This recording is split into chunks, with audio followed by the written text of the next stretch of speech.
Breaking news చూస్తున్నాం. తెలంగాణ రాజకీయాలను కుదిపేసిన phone tapping వ్యవహారంలో కీలక నిందితుడు ప్రభాకర్ రావును ఈ రోజు విడుదల చేశారు. మొత్తానికైతే ఇన్ని రోజులు కూడా విచారించారు సిట్ అధికారులు. ఈ రోజు ప్రభాకర్ రావును విడుదల చేస్తున్నట్లుగా ఆర్డర్లు జారీ చేశారు. ఇక ఆయన్ని కూడా విడుదల చేసినట్టుగా తెలుస్తోంది. తెలంగాణ రాజకీయాలను కుదిపేసిన ఫోన్ ట్యాపింగ్ కేసులో ప్రధాన నిందితుడు స్పెషల్ ఇంటెలిజెన్స్ బ్యూరో మాజీ చీఫ్ ప్రభాకర్ రావును ప్రత్యేక దర్యాప్తు బృందం ఇవాళ విడుదల చేసింది. సుప్రీంకోర్టు ఆదేశాల మేరకు 2 వారాల పాటు కస్టడీలో విచారించిన అనంతరం గడువు ముగియడంతో జూబ్లీహిల్స్ పోలీస్ స్టేషన్ నుంచి ఆయన్ను విడిచిపెట్టారు. సుప్రీంకోర్టు ఆదేశాలతో ఈ నెల 12వ తేదీన సిట్ ఎదుట లొంగిపోయారు ప్రభాకర్ రావు. ఇక అధికారులు తమ కస్టడీలోకి తీసుకున్నారు.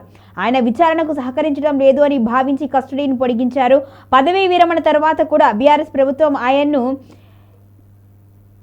ఎస్ఐబి చీఫ్గా ఎందుకు నియమించింది అనే కోణంలో సిట్ ప్రశ్నించినట్టుగా సమాచారం. దీని వెనుక రాజకీయ దురుద్దేశాలు ఉన్నాయని దర్యాప్తు సంస్థ అనుమానిస్తోంది. మాజీ మంత్రి హరీష్ రావుతో తరచూ ఎందుకు భేటీ అయ్యారు అని ప్రశ్నించగా మావోయిస్టుల ముప్పు గురించి వివరించడానికి ఆయనకి మాట్లాడినట్టు, ఆయనతో భేటీ అయినట్టుగా విషయాలనైతే ఆయన వెల్లడించినట్టుగా తెలుస్తోంది.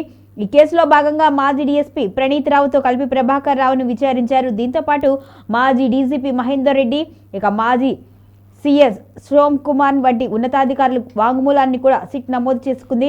మొత్తానికి ప్రభాకర్ రావు కస్టడీ విచారణపై జనవరి 16వ తేదీన సుప్రీంకోర్టుకు సిట్ నివేదిక సమర్పించనుంది.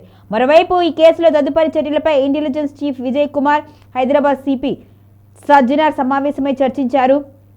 మాజీ సీఎం కేసీఆర్, మాజీ మంత్రులు కేటీఆర్, హరీష్ రావులను కూడా విచారణకు పిలిచే అవకాశం ఉన్నట్లుగా ఊహాగానాలైతే వినిపిస్తున్న నేపథ్యంలో ఈ భేటీకి ప్రాధాన్యత సంతరించుకుంది. ఇక బీఆర్ఎస్ ప్రభుత్వ హయాంలో రాజకీయ ప్రత్యర్థులు, వ్యాపారులు, జర్నలిస్టులు ఫోన్లను ప్రభాకర్ రావు నేతృత్వంలో అక్రమంగా ట్యాపింగ్ చేశారు అన్నది ప్రధాన ఆరోపణగా నిలిచింది.